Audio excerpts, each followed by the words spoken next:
Welcome back to our next chapter of Bunnicula, a rabbit tale of mystery. Chapter 4. A Cat Prepares. I almost didn't make it to my meeting with Chester that night. Toby had a feast in his room. It was Friday night, and on Friday nights, Toby gets to stay up late and read as late as he wants to. So, of course, he needs lots of food to keep up his strength. Good food like cheese crackers, chocolate cupcakes, my very favorite, the kind with cream in the middle. Pretzels and peanut butter sandwiches. The last I cannot abide because my mouth always gets stuck.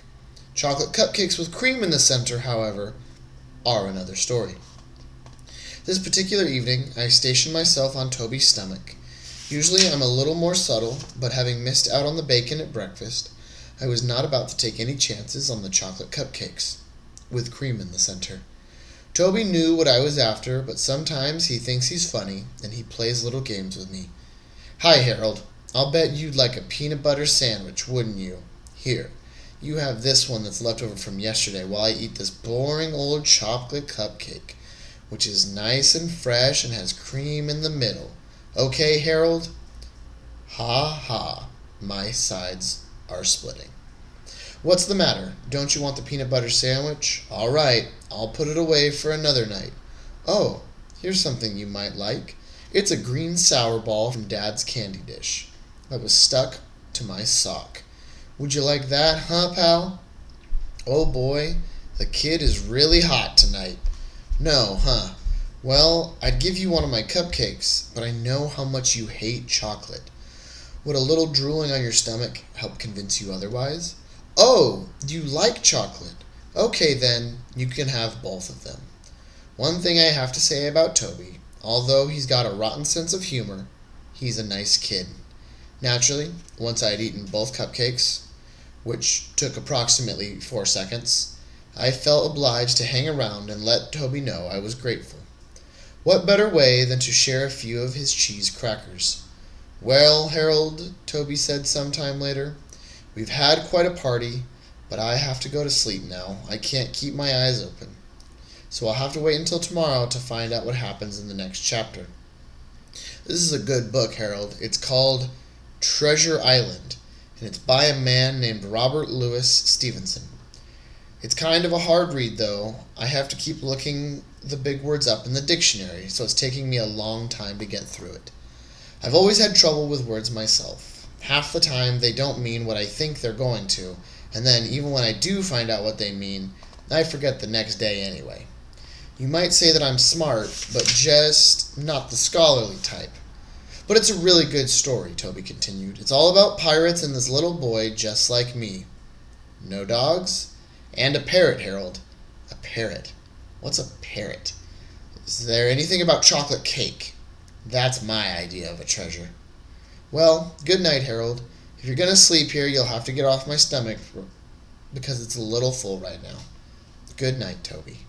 I curled up at the foot of the bed, but I couldn't sleep trying to figure out what a parrot was.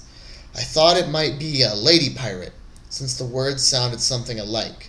But then again, I thought it might be an umbrella. Chester would know, I thought, so I went downstairs to ask him. "Well, you certainly took your time," Chester snapped, as I sauntered casually into the room. "I finished my book half an hour ago. Where were you?"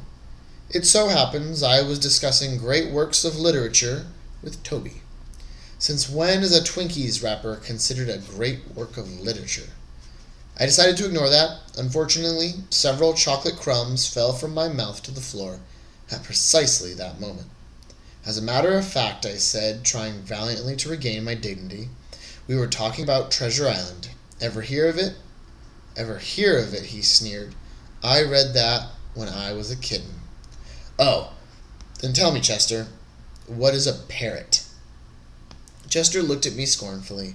"A parrot," he said, "is a tropical zygodactyl bird that has a stout, curved hook bill, is often crested, brightly variegated, and an excellent mimic. In other words, Harold, a parrot is a little bird with a big mouth." "Oh," I said after a moment. I thought maybe it was an umbrella. Did you get so busy discerning parrots with Toby that you forgot you were going to meet me here? This is important, Harold. I still wasn't sure what a parrot was, but I decided this was not the time to pursue it. Come over here, Chester commanded, indicating his chair, and let me show you this book. I looked at the chair. Chester was already sitting in it, with a very large book open in front of him. I don't think there's going to be room for both of us, Chester, I said. Come on, you're just wasting time. Just jump up here. I surveyed the scene carefully. I knew I would have to get a running start since there was just a tiny spot left for me, and I would never be able to fit into it if I pulled myself up slowly. Apparently, I was taking too long for Chester's liking. Will you get up here? He hissed. Okay, if that's what you want. I ran and jumped onto the chair, landing with a great kerplop. Chester, where are you? I cried. I couldn't see anything but the back of the chair. I'd forgotten to turn myself around. I'm here, you great oaf. I turned my head. What are you doing on the floor? I asked. You knocked me off the chair. Now just stay put. I'm coming back up. I moved to the back of the chair, and Chester landed on the front. Now, let's see, he said. We both have to see the book. You come over here, and I'll move this way. I don't know if you've ever watched a cat try to decide where to sit, but it involves a lot of circling around, sitting, getting up again, circling some more, thinking about it, lying down, standing up, bathing a paw or tail, and circling. A dog, on the other hand, sits. This looks like a good spot, a dog will say to himself. He will then lower his body to the spot in question, and is usually so secure in his decision that he will fall asleep immediately. Chester took what felt like 20 minutes to settle himself in, and just as I was drifting off, the kick started. Come on, Harold, quit hogging the seat, and wake up. What were you trying to do, take a little cat nap? I yawned. Now, said Chester, turning to the book, let's get down to brass tacks. What exactly is on your mind? I asked. This book and that rabbit, Chester replied. Now tell me, Harold, have you noticed anything funny about that rabbit? No, I said, but I've certainly noticed a lot of funny things about you recently. Think about it. That rabbit sleeps all day. So do I. So do you. Furthermore, he's got funny little sharp teeth. So do I. And so do you. Furthermore, he gets in and out of his cage by himself. What kind of rabbit can do that? A smart one. I said, I could do it. We're not talking about you, Harold. We're talking about the rabbit. Now, where did they find him? At the movies. Yes, but what movie? Dracula, I said. So, he said quickly, remember the note around his neck. What language was it in? An obscure dialect of the Carpathian mountain region, I answered smugly. He didn't know everything. Aha, Chester said. But what area of the Carpathian mountain region? Area. What's an area? I looked at him blankly. Transylvania, he cried triumphantly, and that proves my point. What point? What are we talking about? And don't forget the white tomato. That's most important of all. But what? This book, said Chester, disregarding me, tells us just what we need to know. What? I practically screamed. What does it tell us? What does this book have to do with Bunnicula? What are you talking about? What's going on here? I can't stand it anymore. Chester regarded me coolly. You're really very excitable, Harold. That's not good for your blood pressure. I put my paws around his throat. Tell me, I said in a low, threatening voice, or I'll squeeze you till you pop.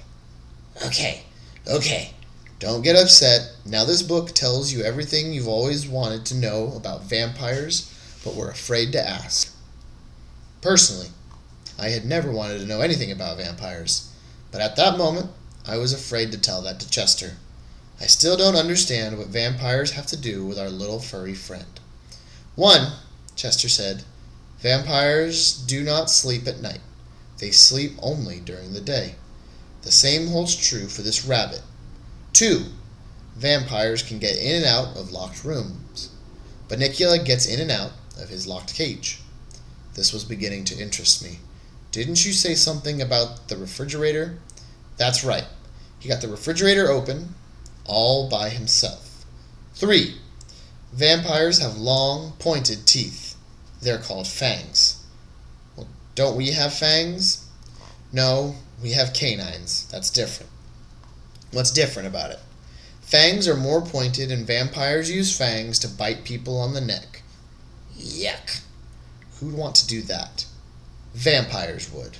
That's who. Wait a minute. I saw Mrs. Monroe bite Mr. Monroe on the neck once. Does that mean she's a vampire? Boy, are you dumb? She's not a vampire. She's a lawyer. She bites necks. I don't think that's quite the same thing. Now, Bunnicula does not bite people on the neck, at least not so far. But he does bite vegetables. On the neck, I asked. Vegetables don't have necks, Harold. Vegetables are like that. It's like dogs. Dogs don't have brains. Dogs are like that. Oh yeah, I said. Of course he bites vegetables. All rabbits bite vegetables. He bites them, Harold, but he does not eat them. That tomato was all white. What does that mean? It means that he paints vegetables, I ventured. It means he bites vegetables to make a hole in them, and then he sucks out all the juices. But what about all the lettuce and carrots that Toby has been feeding him in his cage? Aha! What indeed, Chester said. Look at this. Whereupon he stuck his paw under the chair cushion and brought out with a flourish an assortment of strange white objects. Some of them looked like unironed handkerchiefs, and the others didn't look like anything I'd ever seen before. What are they? I asked. Chester smiled. Lettuce and carrots, he said. White lettuce and carrots. I found them hidden behind his cage. I was aghast. What did it all mean? Could Chester be right? Was this harmless-looking little ball of fluff really a vampire? Just then, Chester let out a yelp. Look, he said, the cage is empty again. Oh, we're fools, we're fools. We've let him get out of our sight. It's your fault. My fault? You're the one who took 20 minutes to sit down. Well, if you hadn't knocked me off in the first place... Wait a minute. Why are we arguing? Let's find Bunnicula. Just then, we heard a click from the kitchen. Refrigerator, I whispered. Chester nodded. We jumped down and moved cautiously to the kitchen door. Shh, Chester warned unnecessarily as we crept along. Don't make any noise. We don't want him to hear us coming. Obviously, I retorted. The light went out under the door. He must have closed the refrigerator, Chester said. Easy now. We pushed the door open. The kitchen was dark. There was not a sound. Psst! Chester! What? I can't see. I can see, but I can't see him. He's not here. There was a soft scamper across the linoleum, and we turned just in time to see a little white tail bounce out the door into the living room. Drat! We've missed him. Come on, Harold. Let's see if we can catch up with him. Chester started towards the door. Wait, Chester. What's that on the floor by the refrigerator? He turned. This new object interested him more than following Bunnicula. Watch out, he said. I'll take care of this. He slunk across the room slowly, muscles taut, eyes alert. When he was about 6 inches away, he stuck out his paw, closed his eyes, and batted at the object tentatively. I don't think he made any contact. Get closer, I said. Chester's eyes popped open. Who's the cat here? He asked. I know what I'm doing. And he proceeded to bat the air 3 more times. What is it? I squealed as my throat contracted in fear. I don't know yet, but whatever it is, It's not alive. Oh boy, if I wait for you, we'll be here all night. I walked bravely to the object and sniffed it. Well, asked Chester. Beats me. Chester came closer. After a moment of close examination, he gasped. I jumped. I could feel my heart pounding in my chest. Harold, Chester blurted. What? What? Yes, it's... What is it, Chester? It's a white zucchini. And that is where we are going to end off today. Thank you all for joining me. I will see you all in the next one.